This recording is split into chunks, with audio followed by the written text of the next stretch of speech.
Alhamdulillah, kabar gembira bagi KPM PKH periode September-Oktober.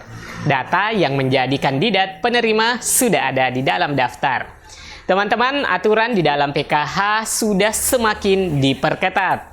Jadi, bagi yang lolos sampai pada tahapan ini, berarti memasuki proses penentuan yang di SK-kan menjadi penerima pada periode salur September-Oktober. Nah, kira-kira jadwal pencairannya kapan ya teman-teman bila proses ini berlangsung?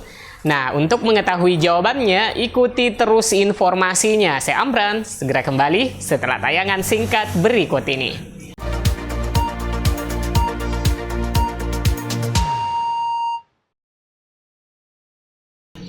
Assalamualaikum warahmatullahi wabarakatuh. Apa kabar teman-teman? Semoga saja penantian pencairan bantuan sosial berakhir dengan membawa kabar gembira tentunya.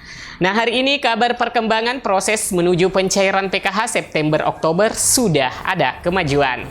Nah, bagi teman-teman yang menjadi kandidat penerima sudah masuk dalam daftar proses penentuan KPM periode berjalan sudah dilakukan.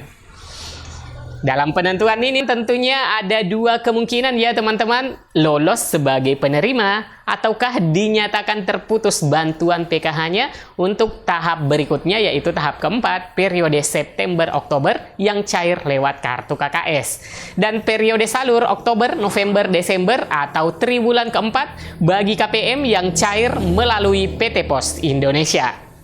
Nah, teman-teman, saat ini untuk aplikasi Sixenji pada rule pendamping, artinya untuk yang dioperasikan oleh pendamping, sudah bisa memantau tahapan-tahapan setiap proses bagi keluarga penerima manfaat atau KPM di wilayah kecamatannya, khususnya di desa di mana pendamping melakukan pendampingan KPM. Dan alhamdulillah teman-teman, perkembangan per hari ini sudah semakin mengarah pada proses menuju SP2D, di mana nama-nama KPM yang lolos menjadi penerima akan di SK-kan menjadi penerima pada tahap 4 periode salur September-Oktober melalui kartu KKS. Dan periode Oktober, November, Desember bagi yang cair lewat PT Pos. Nah, siapa sajakah KPM yang akan ditentukan sebagai penerima pada tahap berikutnya? Untuk mengetahui jawabannya, pastikan teman-teman telah subscribe channel Info Bansos agar teman-teman semua selalu mendapatkan berita terupdate seputar pencairan PKH dan juga BPNT serta program pemerintah atau program Bansos lainnya. Dan tentunya saya berharap kepada teman-teman semua untuk selalu memberikan dukungan channel ini untuk terus berkarya dengan cara like, share, dan komen setiap tayangan video dari channel Info Bansos. Baik teman-teman, kita lanjut informasinya sesuai topik. Alhamdulillah, kabar gembira bagi KPM PKH periode September-Oktober. Data yang menjadi kandidat penerima sudah ada di dalam daftar yang diproses menuju pencairan PKH untuk tahap keempat September-Oktober yang cairnya melalui kartu KKS dan juga periode salur Oktober, November, Desember atau triwulan keempat bagi yang cair lewat PT Pos. Nah, siapa sajakah yang berhasil lolos yang akan diproses selanjutnya menjadi penerima dan yang tidak berhasil lolos atau tidak akan terproses selanjutnya menjadi peserta PKH. Nah, teman-teman, kita urai satu persatu. Bagi yang lolos menjadi penerima tentunya yang memenuhi syarat secara umum yaitu syarat penerima Bansos PKH, yakni warga negara Indonesia dan memiliki EKTP atau kartu tanda penduduk elektronik. Tentu juga terdaftar sebagai keluarga berkebutuhan pada data di kelurahan setempat. Nah, ini artinya alamat yang di KTP sesuai dengan domisili saat ini. Selanjutnya, tidak menjadi anggota ASN, TNI, atau Polri. Bukan KPM yang ditidaklayakkan oleh pemerintah daerah. Selanjutnya teman-teman, tidak menerima bantuan lain seperti BLT dana desa.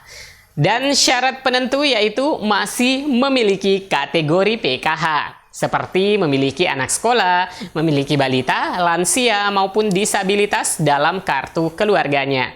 Dan tak kalah pentingnya tentunya terdaftar di DTKS atau Data Terpadu Kesejahteraan Sosial atau Kementerian Sosial Republik Indonesia. Nah, jika teman-teman adalah penerima di tahap sebelumnya dan masih memenuhi syarat yang saya sebutkan, maka sangat memungkinkan untuk menjadi penerima program Keluarga Harapan atau PKH tentunya di tahap keempat, periode September-Oktober yang cairnya melalui kartu KKS, dan juga untuk periode salur Oktober-November-Desember atau triwulan keempat bagi yang cair melalui PT Pos. Nah, itu ya teman-teman syarat minimal yang lolos yang akan di SK-kan menjadi penerima di tahap selanjutnya. Selanjutnya teman-teman, siapa sajakah yang tidak menjadi penerima lagi PKH di tahap berikutnya, yakni PKH tahap 4 September-Oktober yang cairnya lewat KKS, dan juga periode salur Oktober-November-Desember atau triwulan keempat bagi yang cair melalui PT Pos.